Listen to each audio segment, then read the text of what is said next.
வாங்க இன்னைக்கு பட்டை மிளகா கிளீனிங் பார்க்கலாம். இது வந்து எனக்கு இப்போ ரீசெண்டாக தாங்க தெரிஞ்சிச்சு. நான் எப்போதுமே மிளகாவ எடுத்தோமா, போட்டோமா, சமைச்சோமா அப்படின்ட்டு போயிடுவேன். இப்போ ஒரு 3 மந்த்ஸுக்கு முன்னாடி தாங்க தெரிஞ்சிச்சு.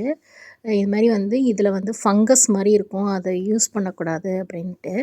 இந்த மிளகால வந்து இந்த மாரி எல்லோ கலரா இருந்துச்சு அப்படின்னா, இங்க பாருங்க பிளாக்கா இருக்கு பாருங்க. இது ஃபங்கஸ் வந்திருக்கு.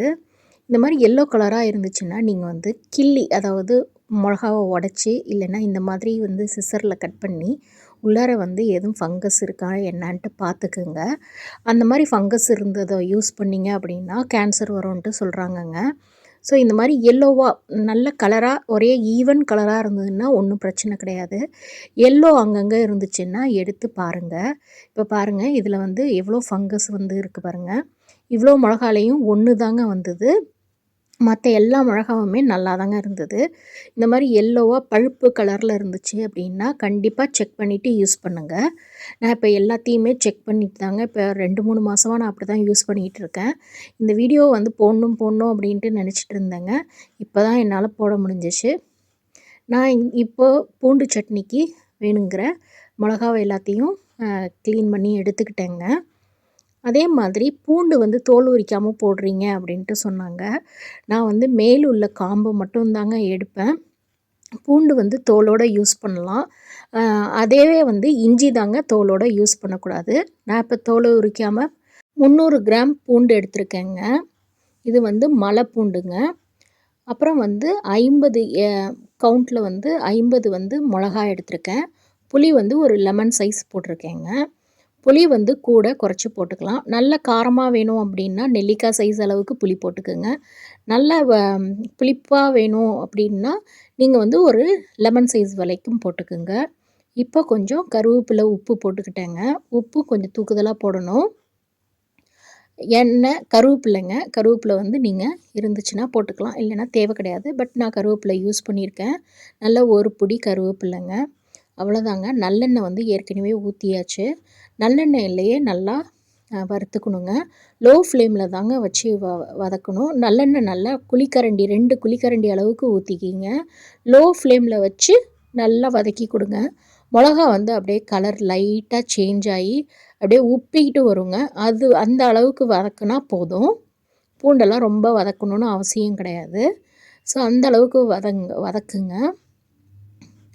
பாருங்க அப்படியே இந்த லைட்டா மொளகா வந்து அப்படியே பல்ஜ் ஆயி வரும். அப்படியே லைட்டா அந்த கலரே வந்து லைட்டா மாறுங்க. மாறும்போது நீங்க ஆஃப் பண்ணிடுங்க. ஏன் வந்து முதலயே உப்பு போட்டேன் அப்படின்னா, இந்த மொளகா நெடி வந்து ஏறாதுங்க. அதனால நான் உப்பையும் போட்டுக்கிட்டேன்.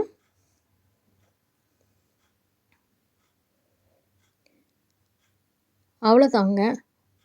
இப்போ நான் இந்த ஸ்டேஜில பெருங்காய பவுடர நான் அடுப்ப ஸ்டம்ம ஆஃப் பண்ணிட்டு, பெருங்காய பவுடரா இருக்கிறனால நான் போட்டுக்கிறேங்க. அதுவே பெருங்காய கட்டியா இருந்ததுன்னா, நீங்க எண்ணெய் ஊத்துனோனே பெருங்காயம் பொரிஞ்சோன்ன, நீங்க வந்துட்டு அ மத்தது எல்லாத்தையுமே போடுங்க.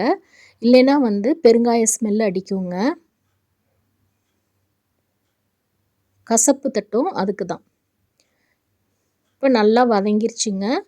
நான் ஸ்டவ்வ ஆஃப் பண்ண போறேன். அப்படியே லைட்டா அங்க பாருங்க எல்லாமே ஈவன் கலரா ஒரே ஒரு மிளகா மட்டும் அப்படி லைட்டா இத சேஞ்ச் ஆயிடுச்சு. ஸோ அவ்வளோதாங்க. இத ஸ்டவ்வ ஆஃப் பண்ணிடுங்க. ஆஃப் பண்ண பிறகு பெருங்காய பவுடர் நான் போடுறேங்க.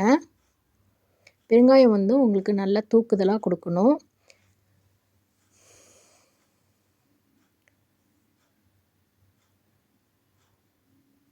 பெருங்காயம் வந்து ஒரு 1/2 டீஸ்பூன் கணக்கு வச்சுக்கோங்க.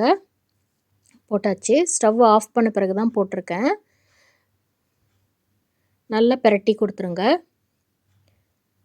நல்லா ஆறுன பிறகு வெந்நீருங்க. வெந்நீர் கொஞ்சம் கொஞ்சமா ஊத்தி அரைங்க. நல்லா ஆறிடுச்சுங்க இப்போ. நான் வந்து இப்ப அரைச்சுட்டு வந்துடுறேன். வெந்நீர் வந்து ஒரு 1/2 கிளாஸ் ஊத்துங்க போதும். நல்லா இப்ப அரைச்சுட்டு வந்துட்டேங்க. இப்போ வந்துட்டு நல்லா நல்லெண்ணெய் வந்து 2 குழிக்கரண்டி ஊத்திக்கிங்க.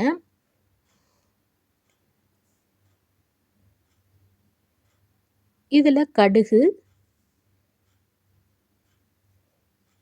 போட்டுக்குங்க. நல்லா ஒரு 1 ஸ்பூன் அளவுக்கு இது உளுத்தம்பருப்பு கிடையாதுங்க.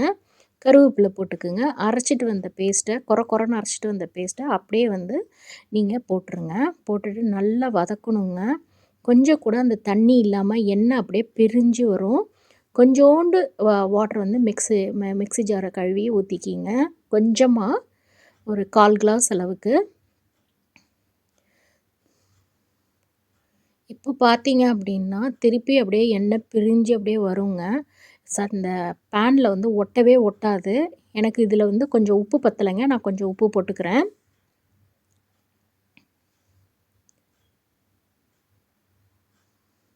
அப்படியே எண்ணெய் பிரிஞ்சு வருங்க. நாங்கள்லாம் வெக்கேஷனுக்கு லீவுக்கு போகும்போது இந்த சட்னிலாம் செஞ்சு வச்சுட்டு போவோங்க. இது கருவேப்பிலை சட்னி இதெல்லாம் செஞ்சு வச்சுட்டு போவோங்க. 1 ஆர் 2 மந்த்ஸுக்கு ஒன்றுமே ஆகாதுங்க. ஈரக்கரண்டி போடாமல், ஸ்பூன் போடாமல் நல்லா தொடச்சிட்டு யூஸ் பண்ணோம்ங்கன்னா, ஃப்ரிட்ஜில் வச்சு யூஸ் பண்ணிங்கன்னா செமையாக இருக்குங்க. நீங்கள் இதை வந்து இட்லி, தோசை, தயிர் சாதத்துக்கு கூட தொட்டுக்கலாம். ரொம்ப நல்லாயிருக்குங்க. ஏன்னா அந்த புளிப்பு, உரப்பு, காரம் எல்லாம் சேர்ந்த மாதிரி இருக்கும். பார்த்தீங்களா எப்படி இருக்குன்னு பார்த்தீங்களா? அப்படியே எண்ணெய் பிரிஞ்சு எவ்வளோ வந்திருக்கு பாருங்கள். எப்படி வந்திருக்கு பாருங்கள். நீங்களும் செஞ்சு பார்த்துட்டு எப்படி இருக்குன்ட்டு சொல்லுங்கள். நாங்கள் இது டூருக்கெலாம் போகும்போது இதை செஞ்சு எடுத்துப்போங்க. இட்லியில் வந்துட்டு டிஃபன் பாக்ஸ் நீங்கள் பண்ணும்போது இட்லியில் வந்துட்டு நீங்கள் பீஸ் மாதிரி போட்டுட்டு கொஞ்சோண்டு சட்னி, கொஞ்சம் நல்லெண்ணெய் எடுத்து ஊற்றிட்டு இந்த மாதிரி கூட நீங்கள் செஞ்சு கொடுத்துடலாங்க. இட்லி வந்து ட்ரை ஆகாது. ரொம்பவே நல்லா டேஸ்ட்டாக இருக்கும். நீங்களும் செஞ்சு பார்த்துட்டு எப்படி இருக்குன்ட்டு சொல்லுங்கள். பாய் பாய்.